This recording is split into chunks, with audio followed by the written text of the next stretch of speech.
unang hirit, unang Dahil nga sa pananalasa ng bagyong Pedring at Kiel, marami sa ating mga kababayan nasa mga evacuation center pa rin. Sa hirap ng kalagayan doon, may mga nagkakasakit na po. At ang isang bata sa Bulacan napabalitang namatay dahil sa hypothermia. Ano nga bang hypothermia at paano nakakaranas ng ganitong kondisyon ng isang tao? Panoorin niyo po ito. Bunsod ng malamig na panahon at sunod-sunod na bagyo, maraming sakit ang maaaring makuha rito. Isa na ang hypothermia o ang mabilis na pagkawala ng init sa katawan. Kapag kasi bumaba ng husto ang temperatura ng isang tao dahil sa sobrang lamig, maaaring hindi na tumibok ang puso nito at hindi na rin dumaloy ang respiratory system. Ito ang dahilan ng pagkasawi ng isang 16 na taong gulang sa Kalumpit, Bulacan habang nalalanta ang bagyong Kiel. Hindi na nakayanan ng katawan ng biktima ang lamig na dulot ng bagyo. Upang lubos nating maunawaan kung paano maprotektahan ang sarili laban sa hypothermia, ating pag-uusapan yan ngayong umaga. Para mabigyan linaw at madagdagan ang ating kaalaman tungkol sa hypothermia, kasama natin ngayong umaga si Dr. Raul Dr. Q. Quillamor at isa din po siya sa mga host ng Pinoy MD. Good morning, Doc Q. Good morning, Susie. Naku, Doc, para sa kaalaman ng lahat, ano po ba yung hypothermia? Ang hypothermia, Susie, ay ito yung condition na kung saan ang ating core temperature ay mas mababa kaysa sa required temperature na kailangan sa normal metabolism ng katawan natin. At ito ay mga 35 degrees centigrade and below. Kasi ang normal temperature natin is mga 36.5 to 37.5.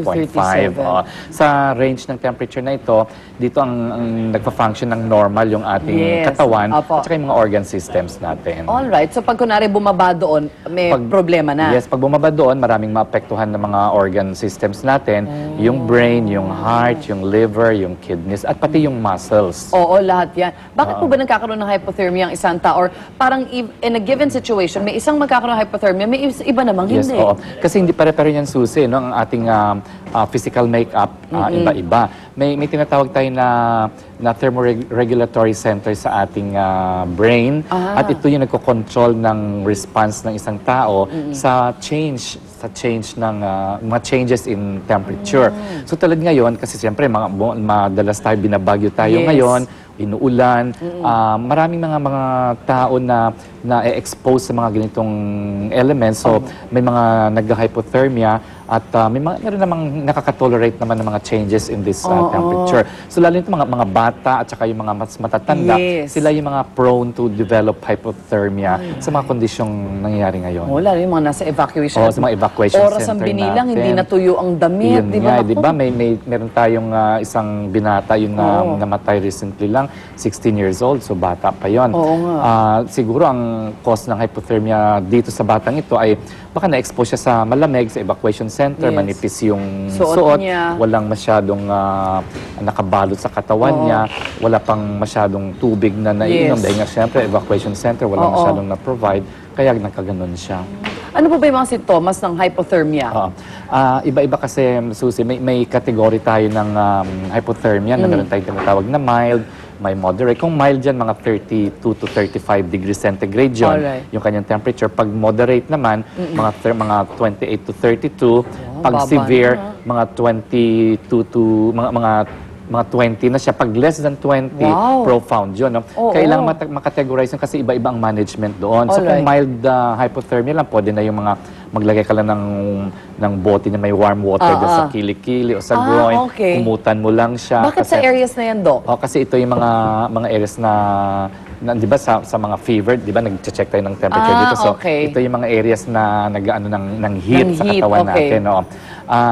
Kung mga moderate yan, may mga active or mga passive na mga warming interventions tayo doon. Kung profound yun, kailangan mo na lagyan ng swero yung tao na ang swero mo ay warm water. O kung talagang severe na condition, nagkakaroon pa nga ng need for mga heart-lung machine yan eh. My goodness. So, very, very important na makategorize natin yung severity ng hypothermia. Kung napapansin nila, kunwari na ano yung mga symptoms nga pala? Makikita nila yung kasama na nag-hypothermia na. Kunwari, mild, kasi mag-umpisa yun siyempre sa mild hypothermia. No? Mga konting changes yun, very vague yung changes at ito ay nagre-reflect ng stimulation ng sympathetic nervous system natin. So, mabilis yung heart rate, Oh. mataas yung blood pressure, nagsishiver tayo kasi yung shivering natin, ito yung protective mechanism ng katawan para mag-produce siya ng heat. Yes, para yes. hindi ginawin yung individual. So, pag nag-moderate to severe na yon, so marami nang naapektuhan dyan. Yung ating heart, yung kidneys natin naapektuhan, yung liver, so yung insulin production mo, bumababa, bumababa yung blood sugar, so nag-hypoglycemia tayo. Lalong na-aggravate nga yung problem kasi yung hypothermia pwede rin magiging cause ng hypoglycemia o yung hypoglycemia magiging cause din ng hypothermia. So maraming mga manifestations dyan. Dito, Doc, yung mga nasabi mga pwede natin gawin, lagyan ng swero na mainit ng tubig, pag kunwari medyo severe na, this is pag done, pag nandoon na kayo sa kunwari isang ospital or health center. Pero paano yung mga tao sa evacuation center? Ano pwede lang gawin? Tulong-tulong para tulungan yung isang tao na yun ang hypothermia? problema natin pag sa evacuation center kasi kanya-kanyang ano na yan, kanya-kanyang lakad na yan, di ba? So, wala nang pakialaman kasi syempre you want to save yourself, you want to save your family. So sa mga ganitong sitwasyon ay kailangan na yung mga may mga damit kayong dala doon, i-cover niyo yun sa individual. Lahat kayo, ipatong lahat. Okay. Yes, so, para maibalik natin yung normal na core temperature ng isang batang na apektuhan ng hypothermia. I saw na, pasensya na, movie yung references ko pero I saw na movie na yung body heat is important pero kailangan kunwari tatanggalin nyo pareho yung kunwari yung shirt ninyo para magkadikit talaga yung balat ninyo tapos iyayakapin mo gano'n. Oo, kasi yung heat sa katawan ng isang tao matatransfer yan doon sa biktima.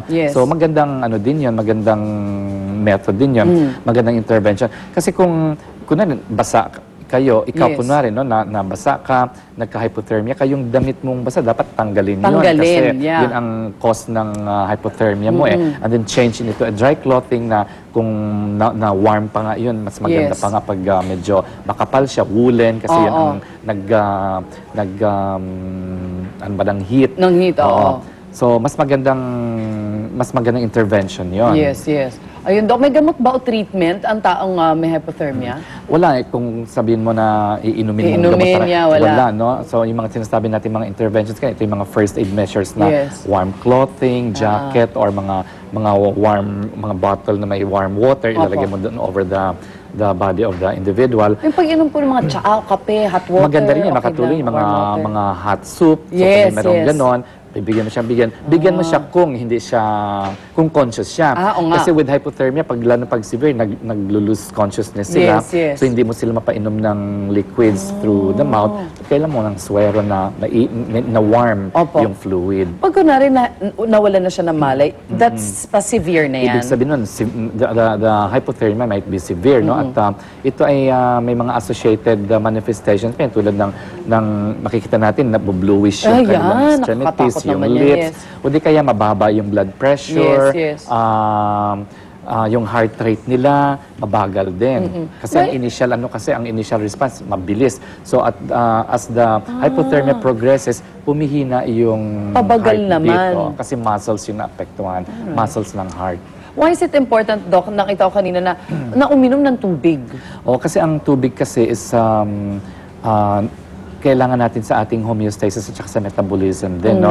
Ang taong dehydrated ay pwede magkaroon ng hypothermia, depende sa environment, o pwede ring hyperthermia. Kaya di ba pag summer, kailangan natin uminom din ng tubig because we lose so much parang liquid water. From our body. Kung malamig naman, minsan ihi din tayo ng ihi, naubusan din tayo ng tubig. Oh, I see. So both ways, no? Both ways. So water is very important. Whether it's cold or it's hot, talagang kailangan natin ng tubig. Yun ang pinakamahalaga. Naku, maraming salamat. Dr. Raul, Dr. Q Quillamor, thank you for being here this morning. At yan, mga kapuso, ngayon madala sa mga bagyo, lagi mag-ingat at protektahan ang katawan sa banta ng sakit na hypothermia. Samantala mga kapuso, kapag inabot na ng baha ang ating mga tahanan, tsak malaking problema yan. Bukod sa maduming tubig na dala nito, tsak maraming gamit natin ang masisira. Pero mga binahang gamit, di naman ibig sabihin itatapon na lang natin. Eto at may tips kami para maisalba nyo pa ang mga gamit, lalo na mga mamahaling gadget na nalubog sa baha. Watch this. Ngayong tag-ulan, mataas na ang peligro ng mga electronic gadgets natin gaya ng cellphone, MP3 player, camera, at iba pa. Maaari itong mabasa o di kaya malubog sa baha. Kung magkakataon, pwede itong masira. Pero bago kayo manghinaya, may mga nalaman kaming paraan upang ang mga nabasa o di kaya nalubog sa bahang gadgets ay muling mapakinabangan. Ang cellphone na nabasa ay agad natanggalan ng baterya. Patuyuin ito gamit ang absorbent towel at i-blow dry sa loob ng 5 minuto. Siguraduhin nasa medium heat lamang ang dryer. Blow dry lang ng sandali, wag lang yung sobrang init. Kasi pagka sumobrang init, minsan nangyayari, yung mga components siya sa loob, natatanggal naman. Dahil nakahinang lang yan eh. Pagkatapos, ilagay ang inyong cellphone sa isang basong may bigas. Ang bigas kasi ay may kakayahang swip-sip ng moisture na naiwan sa loob ng inyong cellphone. Kung ang inyong computer tablet ay nabasa, agad na patayin ito at agad dadalhin sa service center dahil hindi ito maaaring buksan dahil maraming sensitive parts ito sa loob. Tandaang huwag itong isasaksak kaagad hanggat hindi pa tuyo ang tablet. Maaari kasi magkaroon ng short circuit. Kung inyong camera naman ay nabasa, alisin agad ang baterya at patuyuin agad gamit ang kahit anong uri ng tela. At maaari din ito ilagay sa bigas para lubusang matuyo. Pinakamaganda dyan is patutuyuin mo out in the sun. Yan ang pinaka-natural way natin of drying it out. At para maiwasang mabasa ang inyong precious gadgets, eto ang payo ng ating eksperto. You have to use protective covering. Make sure that it's properly covered para may enough protection ka na. Mga kapuso, mahalin ang inyong gamit. Huwag hayaan tumabasa o malublob sa baha upang perang inyong pinambili sa electronic gadget ay di basta-basta masayang.